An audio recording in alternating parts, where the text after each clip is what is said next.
الحمد لله نحمده ونستعينه ونستغفره ونؤمن به ونتوكل عليه ونعوذ بالله من شرور أنفسنا ومن سيئات أعمالنا من يهده الله فلا مضل له ومن يضلله فلا هادي له ونشهد أن لا إله إلا الله وحده لا شريك له ونشهد أن سيدنا وحبيبنا وشفيعنا وسندنا ومولانا محمدًا عبده ورسوله صلى الله تعالى عليه وعلى آله وأصحابه وبارك وسلم تسليماً كثيراً كثيراً. أما بعد، فقد قال الله سبحانه وتعالى: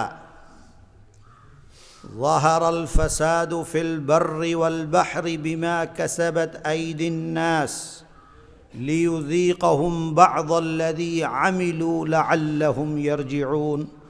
صدق الله ومولانا العلي العظيم، ونحن على ذلك لمن الشاهدين والشاكرين، والحمد لله رب العالمین.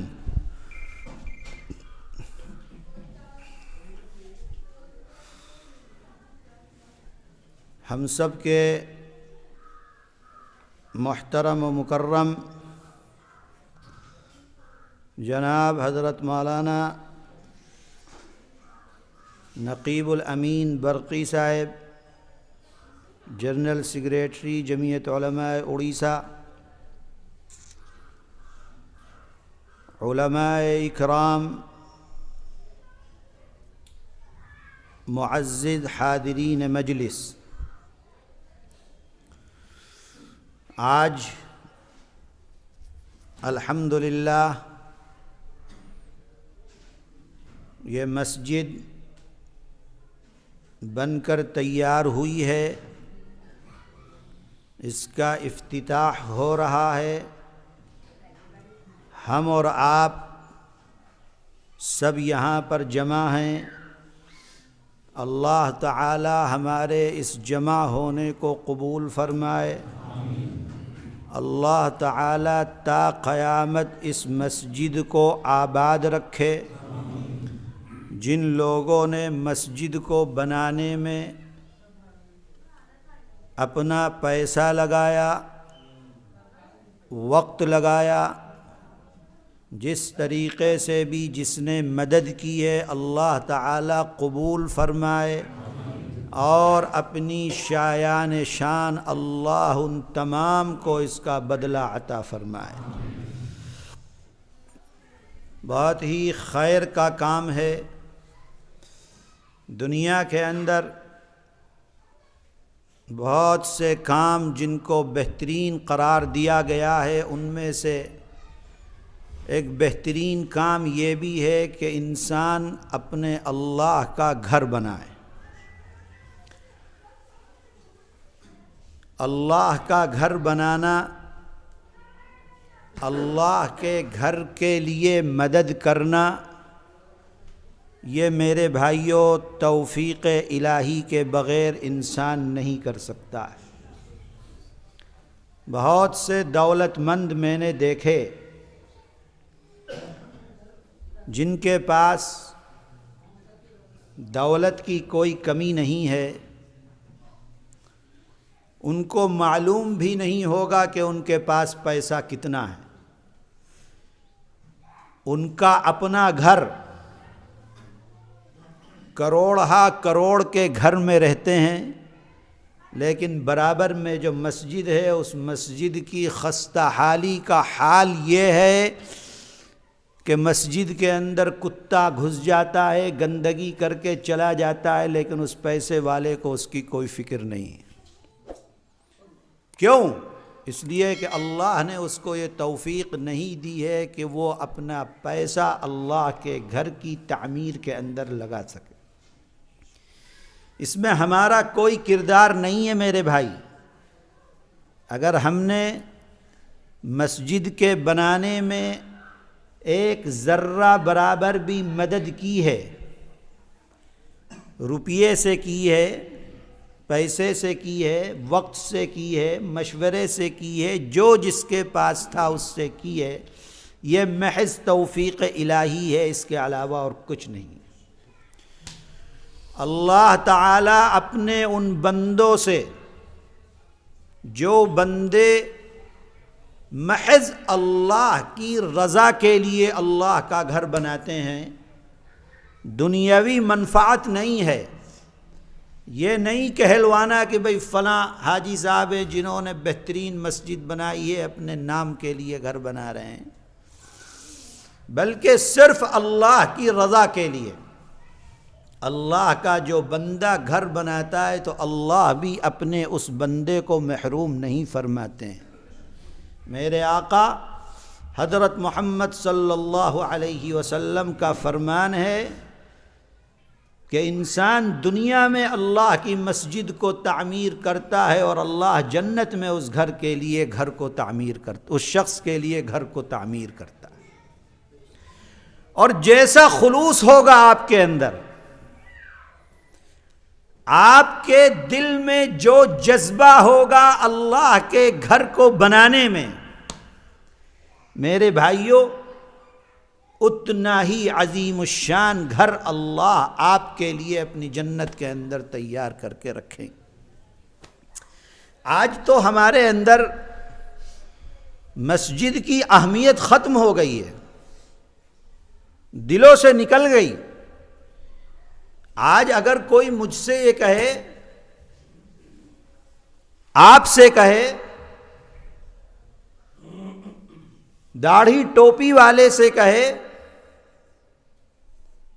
کسی روپیے پیسے والے سے کہے کہ چلو مسجد بن رہی ہے، چلو 2 دن کی 1 دن کی مزدوری کرتے ہیں، تو ہماری ناک کٹ کے گر جائے گی نیچے کہ میں اتنا بڑا آدمی، عالم، پیسے والا، دنیا مجھ کو حاجی صاحب کرتی ہے، حضرت مولانا میرے ساتھ لگا رہتا ہے، میں جا کر مزدوری کروں گا، میری ناک کٹ کے گر جائے گی فوراً۔ حالانکہ میرے بھائی، اس سے پوتر، بلند، عظمت والا کوئی کام نہیں ہو سکتا کہ آپ اپنا وقت اللہ کی مسجد کو بنانے کے اندر اگر صرف کرتے ہیں اور لگاتے ہیں۔ دنیا کے اندر ایسی قومیں ہیں آج بھی جو اپنے دھارمک استھان کو بنانا اپنے لیے باعث فخر سمجھتے ہیں۔ دیکھو جینیوں کو جا کر بیٹھنا کبھی ان کے قریب، گھسنا ان کے اندر، پوچھنا ان کی زندگی کو جا کر، بڑے سے بڑا جینی، ارب روپے کا مالک، لیکن جب اس کا دھارمک استھان بنے گا، مندر بنائیں گے اپنا، تو مندر بنانے کے لیے ان کو مزدور رکھنے کی ضرورت نہیں پڑتی ہے۔ بڑے سے بڑا دولت مند آئے گا، اس کے پاس وقت ہے 1 دن کا تو 1 دن، وقت ہے 2 دن کا تو 2 دن، وقت ہے 1 ہفتے کا تو 1 ہفتے کے لیے آئے گا، اور آنے کے بعد مزدوری کرے گا، بنانے میں اپنا کردار ادا کرے گا، اور اس کے بعد واپس اپنے کام کے اوپر چلا جائے گا کہ بھئی میری زندگی کہ جو بہترین دن ہو سکتے ہیں وہ یہ بہترین دن ہیں کہ میں نے اپنے وقت کو، اپنے دھارمک استھان کو بنانے کے لیے میں نے اپنے وقت کو لگا دیا۔ آج کہہ کے دیکھو کسی کالج اور اسکول کے اندر پڑھنے والے آدمی سے، لڑکے سے، کہ چلو مسجد بن رہی ہے، تھوڑا دیر کے لیے چل کے اینٹا ڈھو دو، مسالہ بنا دو۔ میرے بھائی کیوں؟ اس لیے کہ اہمیت جو میرے دل کے اندر مسجد کی ہونی چاہیے وہ اہمیت میرے دل کے اندر اس مسجد کی نہیں۔ دنیا کے اندر مست ہو گئے، دنیا کے غلط سے غلط کام کرنے میں شرم نہیں آئے گی، اللہ کے نبی کی سنتوں کو روندنے میں شرم نہیں آئے گی، صبح و شام نائی کی دکان پر جا کر داڑھی منڈوانے میں شرم نہیں آئے گی، عیسائیوں کا لباس زیب تن کرنے پر شرم نہیں آئے گی، حرام کا مال کھانے پر شرم نہیں آئے گی، بھائی کی زمین و جائیداد دبانے پر شرم نہیں آئے گی، یتیم بیوہ اور مسکین کو پریشان کر کے دولت ہڑپ کرنے پر شرم نہیں آئے گی۔ اگر شرم آئے گی تو آئے گی اس بات پر کہ میں مزدوری کر کے کیسے اللہ کے گھر کی تعمیر میں اپنے کردار کو ادا کر سکتا ہوں۔ میرے بھائیوں سوچو، اپنی اہمیت کو سوچو، کیا ہے ہماری اہمیت؟ انسان کی اہمیت کیا ہے؟ ایک ایسی چیز جو نظر بھی نہیں آتی ہے، مائکروسکوپ سے دیکھو تو بھی نظر نہیں آتا، ایک ایسا وائرس جس کو کووڈ کا نام دیا گیا، ساری دنیا مل کر پریشان، بڑے سے بڑا سائنسداں مل پریشان کہ ہے کیا چیز؟ اس ایک ایسی چیز جو نظر بھی نہیں آتی، جس کا جسم اتنا چھوٹا ہے کہ وہ نظر نہیں آ سکتا، جو اتنا ہلکا ہے کہ اس کو تولا نہیں جا سکتا، اللہ نے ساری دنیا کو اس سے عاجز کر دیا۔ انسان تیری اہمیت کیا ہے؟ بڑے سے بڑا بادشاہ اپنے کمرے کے اندر بند ہو گیا، زمین و آسمان پر حکومت کرنے والے بے بس ہو گئے، کوئی ان کا بس نہیں چلا۔ کس چیز سے اللہ نے پریشان کیا اس انسان کو؟ ایک ایسی چیز سے جو چیز نہ نظر آتی ہے، نہ تولی جا سکتی ہے، نہ پکڑی جا سکتی ہے، نہ اس کو کسی جسم کے اندر اس کو بیان کیا جا سکتا۔ لوگ یہ کہتے ہیں کہ یہ وائرس جو ساری دنیا کے اندر ہے، اگر اس کو جمع کر دیا جائے تو 1 ملی گرام کے برابر بھی اس کا وزن نہیں بیٹھے گا، لیکن اللہ نے اس کے واسطے سے پوری کی پوری انسانیت کو ایسا کر دیا کہ اللہ چاہے تو اسی کے واسطے سے پوری انسانیت کو ختم کر دے۔ کوئی بس نہیں ہے کسی انسان کا۔ حقیقت کیا ہے تمہاری؟ انسان اگر سوچے، قرآن بار بار کہتا ہے اس بات کو کہ ارے سوچ اے انسان، تیری حیثیت کیا ہے؟ کس چیز پر کودتا اور اتراتا ہے دنیا کے اندر؟ ایک گندے پانی سے اللہ نے تجھ کو وجود بخشا ہے، ایسا پانی کہ اگر کپڑے پر لگ جائے تو کپڑا ناپاک، جسم پر لگ جائے تو جسم ناپاک۔ اللہ نے اس گندے پانی سے تیرا وجود بنا دیا ہے، کس چیز کے اوپر اتراتا ہے؟ میرے عزیزو، اپنی زندگیوں کو دیکھنا چاہیے کہ ہمارے نفس کتنے موٹے ہو گئے، اتنی بڑی مصیبت سے نکل کر باہر آئے، اور اب بھی یہ نہیں ہے کہ وہ مصیبت دنیا سے ختم ہو گئی۔ بڑے سے بڑا ڈاکٹر، بڑے سے بڑا سائنسداں، بڑے سے بڑا دنیا کا بادشاہ عاجز ہے، کہتے ہیں کہ یہ بیماری نہیں ہے، یہ اللہ کی طرف سے بھیجا ہوا عذاب ہے، اللہ کی طرف سے بھیجی ہوئی آزمائش ہے۔ اے اللہ کے بندو، اگر اللہ نے تم کو اس آزمائش میں تمہاری حفاظت کی ہے، تم کو بچایا، دیکھو 25 لاکھ آدمی دنیا سے اس کے اندر چلے گئے، کس نے پکڑ کے روک لیا مرنے والے کو؟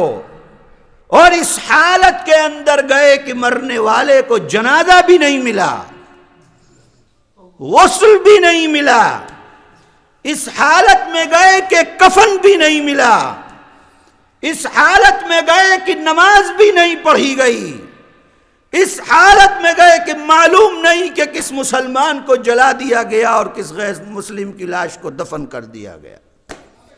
گھر والے پریوار والے صورت دیکھنے سے بھی عاجز ہو گئے. اللہ نے اس درمیان ہماری حفاظت کی ہے کہ اب ہم اس دنیا کے اندر بیٹھے ہوئے ہیں، لیکن اس کے بعد یہ بتاؤ کہ تمہاری زندگیوں کے اندر تبدیلی کیا آئی ہے؟ کیا وہ کام جو تم 1 سال پہلے کرتے تھے پھر اس مصیبت کے اندر مبتلا ہوئے، دنیا عاجز ہوئی، کیا تم نے اس کام کو چھوڑ کر اپنے اللہ کی طرف رجوع کیا کہ اپنے اللہ کی طرف رجوع نہیں کیا؟ آج بھی اگر تمہاری آنکھ نہیں کھلی اے مسلمانوں تو یاد رکھو پھر اللہ کی رحمت کو اور اللہ کی نعمتوں کو اور اللہ کے کرم کی امید رکھنا میرے بھائی پھر فضول ہے ہمارے لیے. یہ سمجھو کہ اللہ نے تم کو دوسری زندگی عطا کی ہے. یہ سمجھو کہ اللہ نے تم کو دنیا کے اندر جو رکھا وہ اس لیے رکھا کہ باز آ جاؤ، جو گناہ کرتے تھے چھوڑ دو، جو خرابیاں کرتے تھے ختم کر دو، جو نافرمانیاں کرتے تھے بچ جاؤ، جو رسول اللہ کی سنتوں کو پامال کرتے تھے اب چھوڑ دو. نہیں معلوم کہ کل کا دن تم کو دیکھنے کو ملے یا کل کا دن دیکھنے کو نہ ملے. موت تو ایک اٹل حقیقت ہے، لیکن اس حقیقت کو انسان بھول جایا کرتا تھا. اب تو ایسی چیز سامنے ہے کہ معلوم نہیں کہ کب موت آ جائے، کب پکڑ آ جائے، کب دنیا کو چھوڑ کر جانے کا وقت آ جائے. میرے بھائیوں، اگر اب بھی ہم اسی زندگی کے اندر پڑے ہوئے ہیں، جو کام خراب پہلے کرتے تھے اب بھی اسی کام کے اندر لگے ہوئے ہیں، تو یاد رکھو پھر ہم سے زیادہ خراب انسان اس دنیا کے اندر کوئی دوسرا نہیں ہو سکتا. اللہ کی نافرمانی جو کرتے تھے اب ختم کر دو، چھوڑ دو. یہ دنیا کے اندر اللہ کا عذاب ہے، ہماری بداعمالیوں کی وجہ سے یہ عذاب اللہ کا دنیا کے اندر آیا. قرآن بہت وضاحت کے ساتھ فرماتا ہے ظہر الفساد فی البر والبحر بما کسبت ایدی الناس. اے لوگو، جو بھی خرابی دنیا کے اندر ظاہر ہوتی ہے، زمین میں ہو، پانی میں ہو، آسمان میں ہو، ہوا میں ہو، بما کسبت ایدی الناس، وہ لوگوں کے اپنا نتیجہ ہے، گناہوں کا نتیجہ ہے، جس کی وجہ سے اللہ کی طرف سے آزمائش آتی ہے. آزمائش آتی ہے، عذاب آتا ہے، پکڑ آتی ہے. لِيُذِيقَهُمْ بَعْضَ الَّذِي عَمِلُوا لَعَلَّهُمْ يَرْجِعُونَ. اللہ فرماتا ہے کہ ہم پکڑ اس لیے بھیجتے ہیں، یہ تمہارے تمام اعمال کی طرف سے دنیا کے اندر بھیجا ہوا عذاب نہیں ہے. اگر تمہارے ہر عمل کی طرف سے اللہ عذاب کو بھیجنے لگے تو انسانیت ختم ہو جائے، تہس نہس ہو جائے، تباہ و برباد ہو جائے. اس لیے فرماتے ہیں لِيُذِيقَهُمْ بَعْضَ الَّذِي عَمِلُوا، کسی تھوڑے سے تمہاری بدعمالیوں کے نتیجے میں اللہ دنیا کے اندر اس طریقے سے فساد کو ظاہر فرماتے ہیں، خرابی کو ظاہر. کیوں؟ اے اللہ، آپ تو رحمان اور رحیم ہیں، آپ کی صفت ہے کہ آپ رحمان بھی ہیں، آپ رحیم بھی ہیں، اپنے بندوں کے اوپر فضل فرمانے والے ہیں. اے اللہ، آپ عذاب میں کیوں مبتلا فرماتے ہیں اپنے بندوں کو؟ اللہ اس کا جواب دیتے ہیں لعلہم یرجعون، اے میرے بندو اس لیے پکڑ بھیجتا ہوں تاکہ میری طرف واپس آ جاؤ. جو میرا راستہ چھوڑ دیا اس راستے کو پکڑ لو. جو خرابیاں کر رہے تھے، دنیا کے اندر عذاب آیا، اس عذاب کو دیکھ کر کے اے اللہ تو نے حفاظت فرمائی، جو گناہ میں کرتا تھا اب نہیں کروں گا، اپنے گناہوں کی زندگی سے توبہ کر کے صحیح راستے کے اوپر آ جاؤ۔ اگر یہ کام بھی نہیں کیا، اللہ کی پکڑ آئی اور ختم ہو گئی، اور تمہاری زندگی پھر اسی طریقے کے اوپر چلتی رہی، قرآن و حدیث بیان کیا جاتا رہا، اللہ سے ڈرایا جاتا رہا، نبی کریم علیہ الصلاۃ کی احادیث سامنے پیش کی جاتی رہیں، علماء آپ کے سامنے بیانات کرتے رہے، اور آپ کا عمل یہ ہوا کہ آپ نے ایک کان سے سنا اور دوسرے کان سے نکال کر باہر پھینک دیا۔ جو بے نمازی تھا وہ بے نمازی رہا، جو داڑھی کاٹتا تھا وہ داڑھی کاٹتا رہا، جو سود کھاتا تھا وہ سود کھاتا رہا، جو کوئی دوسرے گناہ کے اندر مبتلا تھا وہ گناہ کے اندر مبتلا رہا۔ اللہ فرماتا ہے وَمَنْ أَعْرَضَ عَنْ ذِكْرِي فَإِنَّ لَهُ مَعِيشَةً ضَنْكًا وَنَحْشُرُهُ يَوْمَ الْقِيَامَةِ أَعْمَى قَالَ رَبِّ لِمَ حَشَرْتَنِي أَعْمَى وَقَدْ كُنْتُ بَصِيرًا قَالَ كَذَلِكَ أَتَتْكَ آيَاتُنَا فَنَسِيتَهَا وَكَذَلِكَ الْيَوْمَ تُنْسَى۔ اللہ فرماتے ہیں کہ پکڑ کے بعد، مصیبتوں کے بعد، تکلیفوں کے بعد بھی جس نے اس خرابی کے راستے کو نہیں چھوڑا، اسی خرابی کے اوپر لگا رہا، اسی گناہ کے اوپر لگا رہا، اپنی زندگی اسی طریقے کے اوپر لے کر آگے چلتا رہا۔ وَمَنْ أَعْرَضَ عَنْ ذِكْرِي، جس نے ہمارے قرآن و حدیث کو سن کر پھر اس کے اوپر عمل نہیں کیا، فَإِنَّ لَهُ مَعِيشَةً ضَنْكًا، اللہ کہتے ہیں کہ پہلی اللہ کی طرف سے آزمائش اور پکڑ، اللہ تعالیٰ اس کی زندگی سے چین اور سکون کو نکال لیں گے، کھینچ لیں گے۔ زندگی کے اندر سکون نہیں رہے گا، راتوں کو سوئے گا تو 5-5 7 نیند کی گولیاں لے کر سوئے گا۔ کیوں؟ اس لیے کہ اللہ نے سکون کو ہمارے دلوں سے اور زندگیوں سے نکال لیا۔ میں ایسے لوگوں کو جانتا ہوں جو رات میں سونے کے لیے 32 گولیاں کھاتے ہیں، لیکن اس کے بعد بھی ان کو نیند نہیں آتی ہے۔ کیوں؟ اس لیے کہ اللہ نے ان کی زندگی سے چین اور سکون اور راحت کو نکال کر باہر پھینک دیا۔ وَنَحْشُرُهُ يَوْمَ الْقِيَامَةِ أَعْمَى، دنیا کے اندر عذاب کن لوگوں پر؟ جو لوگ اللہ اور نبی کی باتوں کو سنتے ہیں اور سننے کے بعد ایک کان سے سنتے ہیں اور دوسرے کان سے نکال کر باہر پھینک۔ کیا تبصرہ ہوگا؟ ہاں بھائی مولانا صاحب آئے تھے، تقریر تو اچھی کی انہوں نے، بات ختم ہو گئی۔ ارے بھائی مقصود تقریر کرنا نہیں ہے، مقصد آپ کے سامنے بیان کرنا نہیں ہے، مقصد یہ ہے کہ جو بیان کیا جا رہا ہے اس کو سنو، اپنی زندگی کو دیکھو، اگر اس کے اندر کچھ خرابی ہے اس خرابی کو دور کرو، اگر خرابی نہیں ہے ہماری زندگی کے اندر اپنے اللہ کا شکر ادا کرو کہ اے اللہ آپ نے اس گناہ سے ہماری حفاظت کر رکھی۔ تو دنیا کے اندر اللہ اس کی زندگی سے راحت، چین اور سکون کو نکال کر باہر رکھ دیں گے۔ وَنَحْشُرُهُ يَوْمَ الْقِيَامَةِ أَعْمَى، اور کل جب قیامت کے دن اپنی قبر سے اٹھے گا تو اندھا بنا کر اٹھایا جائے گا، نابینا بنا کر اٹھایا جائے گا۔ دنیا کے اندر دیکھتا تھا، آنکھیں تھیں، لیکن آخرت میں جب اٹھے گا تو آنکھیں نہیں ہوں گی۔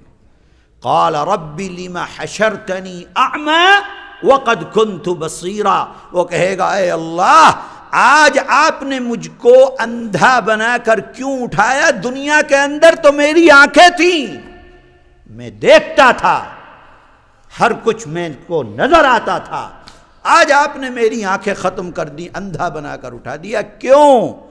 قال كذلك أتتك آياتنا فنسيتها وكذلك اليوم تنسى۔ اللہ جواب دیں گے دنیا کے اندر تیرے سامنے میرا قرآن، میرے نبی کی حدیث بیان کی جاتی تھی، تو سنتا تھا اور سننے کے بعد اس کو بھول جاتا تھا۔ ایک کان سے سنا، دوسرے کان سے نکال کر باہر کر دیا، زندگی کے اندر تبدیلی نہیں لاتا تھا۔ تو نے میرے قرآن کو، حدیث کو، رسول اللہ کی سن کر دنیا کے اندر بھلا دیا۔